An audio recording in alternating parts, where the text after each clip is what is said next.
Imagine you get an invitation to, like, the ultimate social event. Right. The social event of the millennium, honestly. Right. A massive royal wedding. Yeah, exactly. A royal wedding. So you got your invitation, you walk through these massive, super ornate doors, and, the music swells up. The whole crowd hushes. Everyone is waiting for that moment. Right, that classic moment. And you finally look down the aisle of the groom.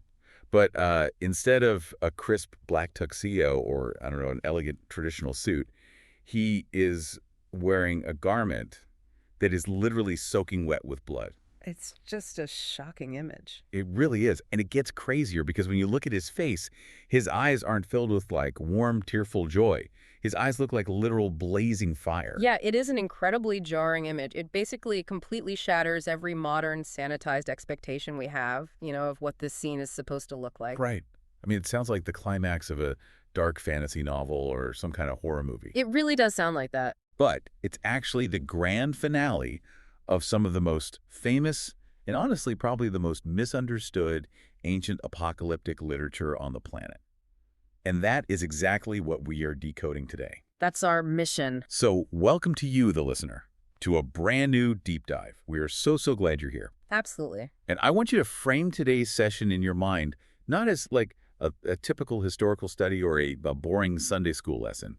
Think of this as a high-stakes cryptographic mission. I love that framing. A cryptographic mission. Right, because we are going to literally plunge into the surreal, intense, and heavily encrypted metaphorical language of these ancient texts. And we are treating it exactly like a cipher today. What is so fascinating to me about the textual analysis we are unpacking today is that it absolutely refuses to read these apocalyptic visions as just, flowery poetry. They're like hallucinated fever dreams is how a lot of people read them. Exactly. It demands that we treat this as a highly specific, internally consistent technical language. Which is perfect, because I know exactly who is listening right now. You're someone who wants to understand the actual mechanics of a text. Right, you want to see how the gears turn. Exactly. You already know the basic stories. Like, you know about Eden, you know the basics of Revelation, but you want to understand how the machinery, the metaphor, actually works under the hood. Without getting completely bogged down in impenetrable academic jargon. Or religious dogma. Right, exactly. We are acting purely as cryptographers today. We are looking at a highly specific textual analysis that basically tracks two major metaphorical threads. The song and the robe. Yes, the song and the robe. And these threads run all the way from the book of Genesis through Deuteronomy and Matthew, all the way to the book of Revelation. It's a massive span of text. It is. And our mission today is to dissect the internal logic of these arguments. Just to be super clear up front, we aren't here to endorse a specific theology. No, not at all. We're not here to debate politics or preach at you. We are strictly here to look at the text as a brilliant, terrifyingly strict literary puzzle and just impartially report on what this source material argues. We are just the analysts mapping the code. Exactly. So let's just jump right into the deep end. Let's do it. We are starting at what feels like the climax of the narrative over in Revelation chapter 15. The text paints this really weird picture of a group of people standing on a sea of glass. A sea of glass mingled with fire, specifically. Right, mingled with fire. And they are singing. But the analysis points out a massive, like completely non-negotiable prerequisite to even step foot on this bizarre glass stage. Yeah, the chronology here is absolute. You can't just skip to the singing. The text explicitly states that the only people standing on this sea of glass are those who have been victorious over the beast and its image. You do not get to join the celestial choir unless you have conquered this specific entity first. That's the barrier to entry. Okay, so let's talk about this beast. Because honestly, if I have to defeat a monster to get on the stage, I need to know the enemy's stats. You need the brief. Right. If we look at Revelation 13, this isn't just like a big scary bear. Yeah. It is a total chimera. It's wild. It's rising out of the sea. It has 7 heads, 10 horns. The body of a leopard, right? Yeah, body of a leopard, the feet of a bear, and the mouth of a lion. Which is just terrifying. It is, but to an ancient reader, this isn't just a random assortment of scary animal parts. It's a very calculated amalgamation. Okay, but let me just push back here for a second on how we usually interpret this. If I'm reading this cold, my first instinct is to think of a literal mythological monster like the Hydra or something. Sure, like a sci-fi final boss fight. Exactly. But this analysis we're looking at argues that wrestling a literal 7-headed leopard bear is completely missing the point. Completely. It focuses really heavily on the image of the beast. The text says an image like a statue is made of this beast, and then it is literally given breath so that it can speak. So how do you defeat a talking statue? Do you hit it with a metaphorical sledgehammer? Like, what does that even mean? Well, to understand how to defeat it, you have to really drill down into the mechanism of what the beast actually is. The analysis insists on reading this conceptually, not literally. Okay. So think about it. Why does the beast rise from the sea? I mean, water. Ocean. In ancient Near Eastern cosmology, the sea represents the primordial abyss.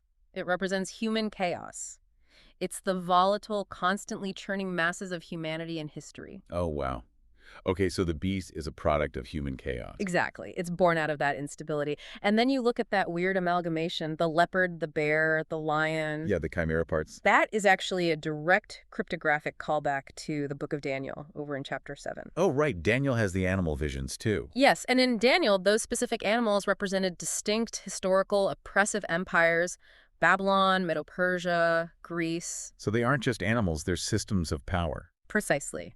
By combining them all into one entity in Revelation, the text is presenting the ultimate optimized operating system of earthly deception and systemic power. It's like a Voltron of oppressive empires. That's a great way to put it. A Voltron of empires. And then you get to the image that breathes and speaks. The talking statue. Right. Think about how a system of power actually enforces its will on a population. It doesn't just use physical violence. Right? I know, it uses media, ideology. Exactly. It uses propaganda. So giving breath to an inanimate image so it can speak, that is a brilliant, brilliant ancient metaphor for mass communication. Wow. It's an ideology that is artificially animated to mandate compliance from the masses. Ah, so the speaking part is literally the broadcasting of the deception. The beast says, this is the reality you must accept, and the image just broadcasts it out to everyone. Spot on. And that really answers your question about how you defeat it. Because you can't punch a broadcast. Exactly. You cannot physically punch a broadcast. You cannot stab an ideology. The victory described here is an intellectual and spiritual triumph. Defeating the beast means you have successfully decoded the propaganda. You've seen the Matrix for what it is. Yes. You look at the 7 heads and 10 horns and you don't see a monster. You recognize them as the intricate structures of a deceptive system that is demanding your allegiance. That is a massive paradigm shift. So victory isn't about wielding a sword at all. It's about rigorous comprehension. It's spiritual situational awareness. Spiritual situational awareness. I love that phrase. You basically have to wake up, look at the giant talking statue, and realize it's just a machine blowing smoke. Exactly. And only once you achieve that specific level of deep cognitive clarity, then you find yourself on the sea of glass. That's the ticket in. You've earned the platform. And once you are on the sea of glass, what is the action you are commanded to take? You sing. You sing. Right. But here's where the textual analysis throws just a massive wrench into our typical assumptions. Because, I love a good choir. Most people do. Yeah, I think of music as this universal, transcendent language, something that touches the divine. Sure, it's emotional. But the analysis looks at the modern interpretation of singing in churches today and essentially says, you guys have completely lost the plot. The critique here is really sharp. And honestly, it's aimed directly at the performative nature of modern religion.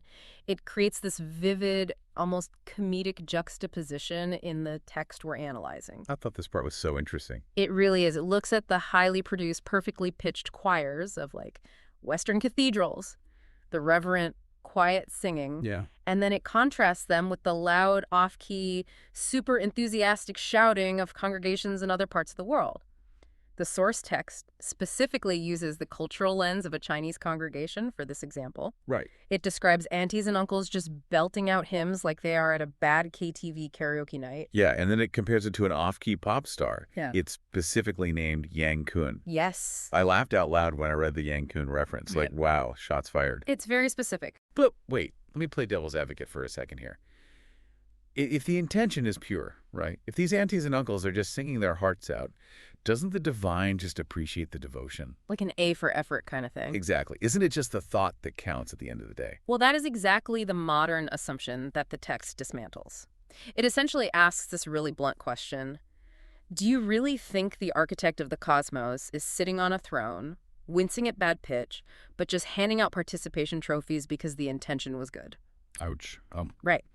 The source argues that if a human audience would demand a refund for an off-key performance, why would the divine standard be lower? That's a really good point. The analysis argues that if we think singing is about vocal cords and melodies, we are fundamentally misunderstanding the category of action taking place. Okay, so if the divine isn't running a celestial season of American Idol up there, what is the actual mechanism of a song in this apocalyptic context? Like, what are they doing? So the text actually provides its own dictionary definition for this.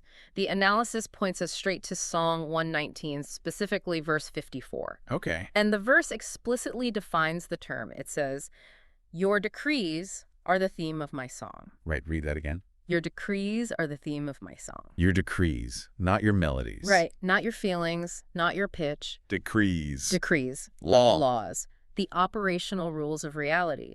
Therefore, singing, in this specific textual framework, is the act of internalizing and perfectly transmitting divine data. Transmitting data. Yes. When you sing on the Sea of Glass, you are not performing an aria, you are declaring the absolute truth of the system. Okay, I need an analogy to ground this. Yeah. Because this is so different from how we use the word. If it's not about melody at all, singing is less like a concert and more like what? Like reading a public service announcement. Sort of, but with much higher stakes. The analysis actually uses a brilliant cultural analogy here to explain the gravity of the act. It brings up traditional matchmaking customs. Oh, right. The matchmaking thing. Where the prospective son-in-law or daughter-in-law goes to meet the elders. Exactly. Maybe it's during a major holiday and suddenly everyone in the living room is just staring at them saying, "Come on, sing a song for us." Yes. Now, on the surface, if you're an outsider looking at that, it looks like they just want some light entertainment. Right. But structurally, psychologically, what is actually happening in that room? It is an initiation, right? It is a stress test. It's incredibly awkward, is what it is. It is entirely awkward. But the elders aren't actually grading the person's vibrato or their pitch. They are looking at deeper things. Like what? They want to see, did you prepare? Can you handle the pressure of this new family structure? Are you willing to perform the duty asked of you in front of the entire community? Oh, wow. The analysis notes an old saying, if you can't sing, you can't get married. Really? Yeah. Huh. If you refuse the duty in that moment, or if you completely fumble it, you prove you are not aligned with the reality of that family. You aren't ready to take on the role. So, taking that back to Revelation, singing on the Sea of Glass is a demonstration of alignment. Exactly. You have defeated the deceptive beast, you know the actual truth of reality, and now you must publicly, flawlessly transmit those decrees. Yes. You have to prove you know the Canute. And to prove just how far a biblical song is from our modern concept of a catchy tune, the analysis takes us to the very first major song recorded in these texts. Right, the Song of Moses. The Song of Moses. Honestly, this segment completely blew my mind. Because when I think of Moses and a song, I imagine like a huge victory lap. Sure, it makes sense contextually that you'd think that. Right, because the guy just spent 40 grueling years leading the Israelites through a literal desert. They are finally at the edge of the promised land, Canaan. Moses is about to die. He's handing the reins over to Joshua. It's the grand finale of his life. Exactly. You would totally expect his final song to be an epic, unifying anthem, a campfire song about how great they are and how they made it. But if you look at the actual mechanics of Deuteronomy chapter 31, it is the exact opposite of a victory lap. It really is. Moses is acting less like a choir director and more like a prosecuting attorney. Wait, Moses is their liberator. Yeah. You're telling me his final act is dropping a legally binding diss track on his own people? A diss track? That's, well, yes. How does that even work, practically? Why would he do that? You really have to look at the historical context of how ancient Near Eastern treaties functioned, specifically what historians call suzerain vassal treaties. Those are in vassal treaties. Okay. When a powerful king made a covenant with a subject nation, there were specific required elements in the document. The history of their relationship, the rules they had to follow, and the witnesses to the agreement. Right. Moses is establishing a covenant here, and he explicitly calls the song a witness against the Israelites. So the song is literally a subpoena. It is a self-executing legal document. Moses essentially stands up and says, I know your psychological profile. I know exactly how you operate. He says, I know that the moment you cross the Jordan River, take over these cities and get comfortable, you are going to become complacent. You are going to forget the rules, you are going to rebel, and you are going to trigger the penalty clauses of this covenant. That is so dark. It is deeply pragmatic. He makes them memorize a song that outlines exactly how they are going to betray him and betray God. It's a mnemonic device for doom. Mnemonic device for doom. Think about why it absolutely has to be a song. In an oral culture, how do you ensure complex data survives generations of illiteracy, moral decay, and political upheaval? You make it catchy. You encrypt it into a melody and rhythm. The text commands them to teach it to their children so that centuries later, when the disaster actually strikes and they are facing exile or famine— Because they broke the rules. Exactly. When that happens, the song will spontaneously bubble up in their cultural memory. It's like a Trojan horse of accountability. Precisely. The song stands up in the court of history and says, "We told you this would happen. The terms and conditions were clear. You sang them every week."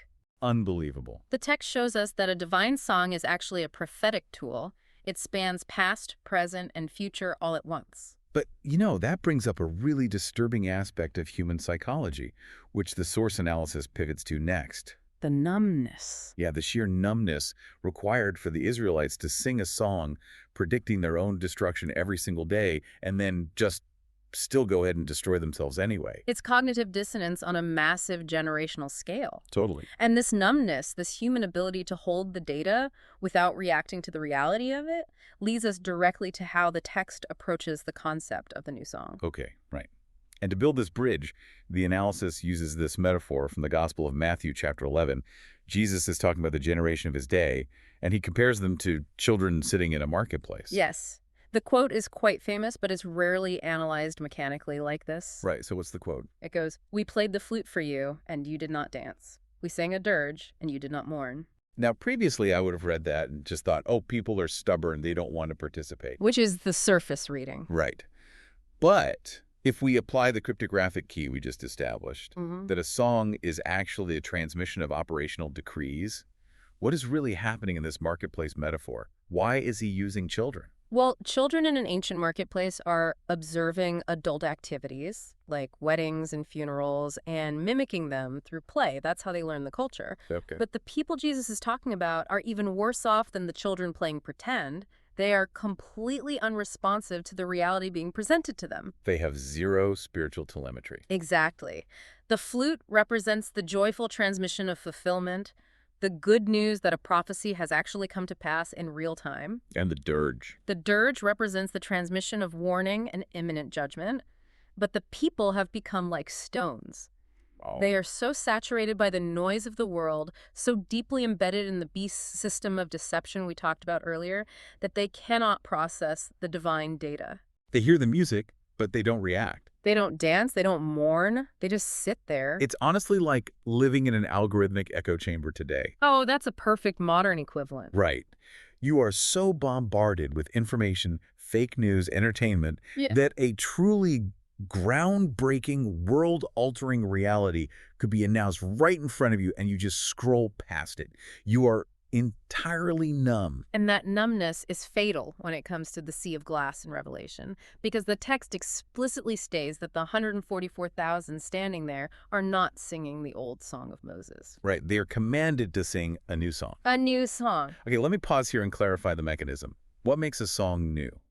Does it just mean someone updated the vocabulary? Or, like, remix the melody with a better beat? Not at all. If a song is a decree, a new song means a new reality has been established. A new reality. The analysis argues that you cannot just rely on the prophecies of yesterday. The Song of Moses was a prophecy about things to come. It was a warning of future failure. Right, the subpoena. But the text cites Romans chapter 10, verse 4, stating that Christ is the culmination, the actual fulfillment of the law.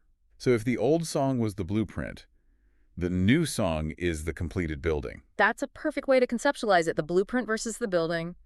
To sing the new song, you have to possess complete, real-time situational awareness. There's that phrase again. It's vital. You must understand the newly fulfilled realities of the present moment. If you are standing on the sea of glass and you start singing about what God did 3,000 years ago in the desert, you are singing a dead song. You are transmitting expired data. Expired data. Exactly. Which means, wait, this is crazy, which means you haven't actually defeated the beast. Uh-huh. Now you're seeing the connection. Because if you are still living in the past, relying on old data, you are blind to the reality of the present. The propaganda still has you. It is a closed, perfectly rigorous, logical loop. Defeating the beast means seeing through the current deception. Only by seeing through the current deception can you perceive the current fulfilled truth. And only when you perceive the current truth can you transmit it, which is the definition of singing the new song. Wow. It's incredibly tight, like a perfectly engineered machine. It leaves no room for error. But just when I feel like I've finally mastered the mechanics of the celestial choir, the analysis makes a brutal, high-speed pivot. It really does. Because apparently, knowing the truth and transmitting the decrees is only half the battle. We suddenly transition from the realm of what you say to the realm of what you wear. Yes. The focus shifts violently from the sea of glass to a royal wedding banquet. Which is where we started this whole episode. Exactly. The analysis points to the parable in Matthew 22, where a king throws a wedding for his son. And the terrifying twist in this parable is that a guest is thrown out into the outer darkness. And not because he couldn't sing. No. And not because he didn't know the king. Right. He gets thrown out specifically because he was not wearing the correct wedding clothes. That is the sole point of failure. Which, to a modern reader, sounds absurdly petty. Like a guy gets thrown into outer darkness over a dress code violation. Was he wearing sneakers to a black tie event? It sounds like an overreaction if you read it literally. Right. But the text insists this is not about a literal fabric check. To explain the mechanism of clothing, the analysis doesn't start in Matthew. It rewinds the tape all the way back to the origin code of humanity. Genesis chapters 2 and 3, the Garden of Eden.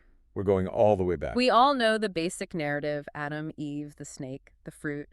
But what the analysis asks us to focus on is the progression of the textiles. The progression of the textiles. Yes. It traces the evolution of clothing through 3 distinct phases, establishing a literal dress code for spiritual reality. Okay, let's walk through this progression. Phase 1 is the original state. Phase 1 is naked innocence. Genesis 2 says they were naked and felt no shame. And why were they not ashamed? Because their internal state, their operating system, to use your computer analogy, was perfectly aligned with truth. So no bugs in the code. No bugs. When your internal state is flawless, your external state requires no covering. There is no discrepancy between who you are and what you present to the world. You are completely transparent. But then the system gets corrupted. They eat the fruit. The rules change instantly. Which triggers phase 2. Suddenly, their eyes are open and they experience shame. Notice that the physical temperature of the garden didn't drop. It wasn't a weather issue. No, their ontological state plummeted. Nakedness was suddenly unbearable to them. So what do? They engineer their own solution. They sew fig leaves together to make coverings. Yes. Now let's think about fig leaves practically for a second. They are flimsy, they dry out in a day, they crumble. As a user interface, it is a terrible design. Because the fig leaves represent human PR campaigns. PR campaigns, I love that. They represent our desperate, inadequate attempts to cover our internal corruption with external self-made righteousness. It is the ultimate flimsy cover-up. Look at me, I'm fine. My leaves are very green today. Exactly. But the text is establishing a hard rule here. Human effort is never, ever sufficient to cover spiritual shame. Which necessitates phase 3. Phase 3 is the divine provision. Genesis 3 says God made garments of animal skins for them. Now, slow down there. Animal skins. That implies a profound escalation. Because to get an animal skin, an animal has to die. Blood has to be shed. Precisely. The text is laying down a brutal, unyielding mechanic. An adequate covering, a true garment that can allow you to survive in a fallen reality, requires a sacrifice. It costs something. It costs a life. You cannot stand in the presence of the divine wearing your flimsy, human-engineered fig leaves. You must be clothed in the provided, costly garment. So bringing this back to the Matthew 22 wedding banquet, the guest who gets thrown out isn't just underdressed in a superficial way. No, it's much deeper. He's a guy who thought his fig leaves, his own self-styled righteousness, his own PR, were good enough for the king's party. He refused the required garment. He thought he could bypass the sacrifice. And the consequences in the parable are absolute. This perfectly sets up the ultimate climax of the text. We fast forward from Genesis, past Matthew, all the way back to Revelation chapter 19. The marriage of the Lamb. The marriage of the Lamb. This is the wedding we were invited to at the beginning of this deep dive. And the analysis argues that if you want to survive this event, you desperately need to understand the dress code of the two main participants, the groom and the bride.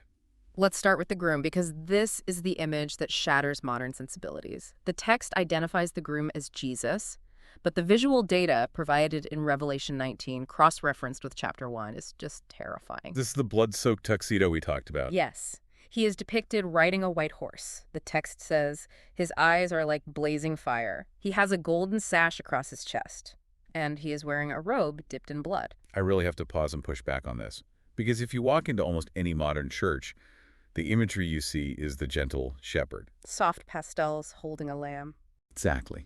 Looking serene and peaceful. How do we reconcile the gentle shepherd with this fierce, blood-drenched warrior king whose eyes are literally on fire? It feels like a completely different character.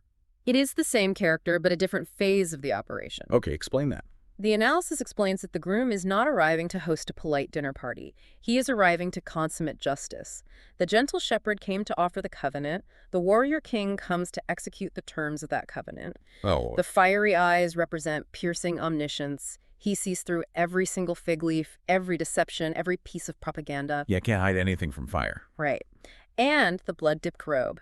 That is the garment of a commander who has engaged in the ultimate battle for reality. He is clearing the territory. Exactly. Yeah. He is a figure of absolute authority, action, and consequence, which sets a terrifyingly high standard for the other half of this equation. Right. If the groom is a fierce, omniscient warrior king arriving in a blood-soaked robe, what kind of bride is he looking for? It can't be someone passive. Exactly. What on earth is she supposed to wear to match that level of intensity? The analysis takes us straight to Revelation 19, verse 8. It states that the bride, which, keep in mind, is not a single individual, but the collective body of those 144,000 who defeated the beast and learned the new song. Right, the victorious one. Yes, they are given fine linen, bright and clean to wear. Fine linen. Honestly, after the blood and fire, fine linen sounds almost mundane, like just nice bed sheets. What is the mechanic behind this fabric? The text actually provides the decryption key in the very next sentence. It explicitly defines the metaphor. It says, fine linen stands for the righteous acts of the saints. Okay, let's unpack this carefully. Righteous acts. The analysis breaks this down into a two-layered system of clothing, an inner garment and an outer garment. Let's use your earlier concept of an operating system and a user interface. Okay. The inner garment is your internal truth. It is the doctrine, the decrees, the new song that you have perfectly internalized. Your operating system is running flawlessly. But having a good OS running in the background isn't enough. You can't show up to the wedding in just your inner garment. No, because the inner garment is invisible. You need the outer garment. The coat, the dress. And the analysis defines this outer garment strictly as outward actions, missions, and duty. Okay, let me try an analogy to elevate this. Tell me if this works. It's like a military uniform. I like where this is going. So, your inner garment is your oath of enlistment, your loyalty, your belief in the cause. That is your truth. Right. But when you walk onto a military base, nobody can instantly see your loyalty. What they see is your outer uniform. The specific colors, the stripes on your sleeve, the medals, the insignia. That's visible proof. Exactly. That outer uniform tells the world and the commander exactly what your rank is, what your specific mission is, and whether you have executed it. That is precisely the framework the analysis uses. It even explicitly references military hierarchy in the source text. Yes. Platoon leaders, company commanders, battalion commanders. Your spiritual clothing is literally the sum total of your assigned duties and how effectively you execute them in the physical world. So righteous acts aren't just generic good deeds like giving to charity or, being polite to your neighbor. No, righteous acts are the precise execution of your specific assigned mission in this grand prophetic war. Your action is your clothing. Action is clothing. If you have the truth inside you, but you fail to execute your mission, your uniform is incomplete. You are standing there naked. And what happens if you are naked? This is where the analysis delivers its final chilling warning. It circles all the way back to the parable of the wedding banquet. Oh boy, the outer darkness. Yes. If your fine linen is dirty, meaning your actions are corrupt or self-serving, or if it's torn, or if you simply fail to put it on because you refuse to do your duty, you will be thrown out of the banquet. The text implies that the groom with the eyes of fire isn't going to lower the standard just because you showed up and sang a nice song. The analysis emphasizes that in this framework, you are easily replaceable. There are plenty of people available. The system demands a bride who mirrors the active operational intensity of the groom. It is a profound shift. It really is. It moves us from a modern theology of passive acceptance, where you just believe the right things in your head and you're safe, to a theology of active, mandatory, high-stakes participation. Your right to remain at the feast is entirely dependent on wearing the uniform of completed duty. Exactly. Wow. Okay. What a massive, intense journey we just took through the mechanics of these ancient metaphors. Let's do a quick recap just to synthesize the code we just cracked today. Let's do it. We started by realizing that you cannot even step onto the platform of the sea of glass until you have intellectually and spiritually decoded and defeated the beast. Right, the overarching systems of deceptive ideology and propaganda. Which then qualifies you to sing the new song. And that's not a musical performance, but the flawless, real-time transmission of newly fulfilled divine decrees demonstrating your ultimate situational awareness. Then we trace the origin of shame and clothing back to the garden, learning the hard rule that human-engineered fig leaves, our PR campaigns of self-righteousness, are never enough to cover our systemic flaws. We require a garment provided by sacrifice. Which culminated in the terrifying, awe-inspiring image of the warrior groom, arriving to execute justice, demanding a bride who is dressed not in literal fabric, but in the fine linen of righteous acts. The inner truth of the operating system and the outer duty of the user interface.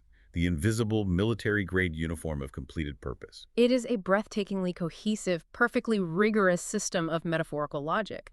It demands absolutely everything from the participant. It really does. And, that leaves us with a final provocative thought based entirely on the cryptographic journey we just took. I'm ready. We use X-rays all the time to look beneath our skin and see exactly what is broken in our physical bodies. But if we applied the spiritual X-ray of this ancient text to our lives today, if our outward actions, our completed missions, and our daily duties are literally the metaphorical clothes we wear, what does your invisible uniform look like right now?